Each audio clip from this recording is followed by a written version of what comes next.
DS గారికి మీకు వ్యతిరేక వర్గాలు ఉన్నాయి అంటే డిఎస్ గారు ఒక వర్గం అయితే మీరు షబ్బీర్ అలీ గారు మీరంతా కూడా ఒక సపరేట్ వర్గంగా ఉన్నారు అక్కడంతా కూడా అంటుంటారు. ఈ వర్గ విభేదాలతోనే మీకు మిగతా అవకాశాలు రానికుండా పోయాయి అనేది కూడా ఒక వాదన ఉంది. దానికి మీరేమంటారు? అసలు డిఎస్ గారితో మీకున్న విభేదాలు ఏంటి? పర్సనలీ నాకేమీ లేదు. దానికి కారణం ఏంటంటే ఇప్పుడు సామాజికంగా మేము రెండు వేరే వేరే వర్గాలు. రెండవది నేను ఒక రూరల్ ప్రాంతం నుంచి ఎమ్మెల్యే అయ్యాను, వారు అర్బన్ ఏరియా నుంచి పట్టణ ప్రాంతం నుంచి అయ్యారు. సో పర్సనల్గా నాకు డిఎస్ గారే కాదు, నాకు పర్సనల్గా ఎవరితో కూడా విభేదాలు లేదు. కొంచెం ఏంటంటే అప్పుడప్పుడు సురేష్ రెడ్డికి ఏదన్నా పొజిషన్ ఇస్తే పేరు తెచ్చుకుంటాడనే కొందరికి భయం ఉండొచ్చు, అంతే తప్ప వ్యక్తిగతంగా నాకు ఎవరితో భేదాలు లేవు. మీరు తెలుగు కన్నా ఇంగ్లీషే బాగా మాట్లాడతారు, అసలు ఎందుకు తెలుగు అంత స్పష్టంగా మాట్లాడలేకపోతున్నారు మీరు? అంటే నా తెలుగు పక్కా తెలంగాణ తెలుగు నాది. దానికి కారణం ఏంటంటే స్కూల్లో చదువుకున్న సమయంలో మా స్కూల్లో compulsory Hindi first language, Telugu second language. కాబట్టి మినిమల్ తెలుగు లాంగ్వేజే మాకు బోధించేవారు.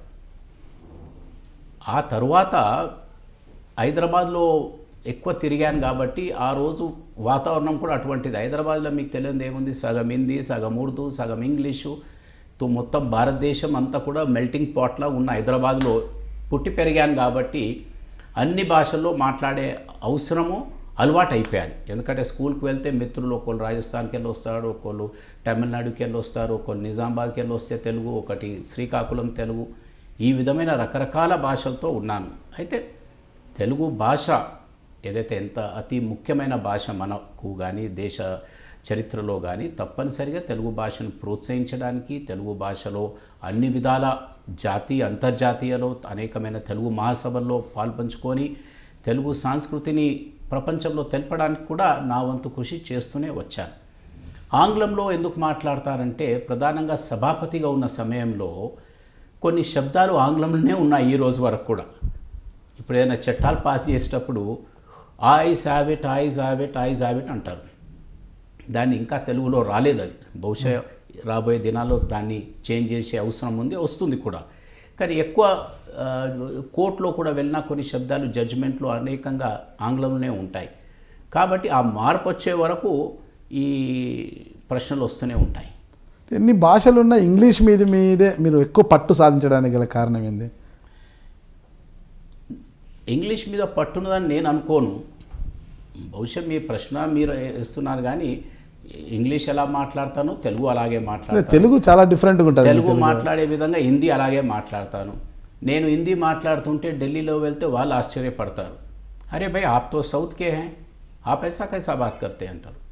అంటే సౌత్ ఇండియన్ అంటే మనకు హిందీయే రాదనుకుంటారు. హిందీలో వారితో మాట్లాడితే వాళ్ళు ఆశ్చర్యపడతారు. ఇంగ్లాండ్ సభాపతిల కాన్ఫరెన్స్లో వెళ్ళినప్పుడు అక్కడ ఆంగ్లంలో మాట్లాడితే వాళ్ళు ఆశ్చర్యపడతారు, అరే భయ్ మీరు మాలానే మాట్లాడతారు ఏంటి అని. ఏదో చిన్నప్పుడు కొంచెం చదువుకున్నానని వాళ్ళకి చెప్తాను. ఊర్లోకి వెళ్తాను, మా రాజన్న, గంగన్న, మంగన్న అందరితో కూర్చొని మాట్లాడుతూనే ఉంటాం. వాళ్ళలో ఎక్కువలా నేను మాట్లాడుతూనే ఉంటాను. అరే నువ్వైతే అస్సలు మా ఓడివి కదా అని వాళ్ళు అంటూ ఉంటారు. సో కొంచెం ఆ వర్సటాలిటీ అంటే అందరిలో కూర్చొని అందరిలా ఒక్కోడిగా ఉండే ఆ దేవుడు బహుశా కొంచెం ఆ చిన్న గిఫ్ట్ నాకు ఇచ్చాడేమో. Hi, this is Suresh Reddy, former speaker. Please watch my interview with Nagaraj Garu on High Dreams, which will be coming up shortly. He's thrown a lot of insight into my personality and it's very exciting. Please watch it.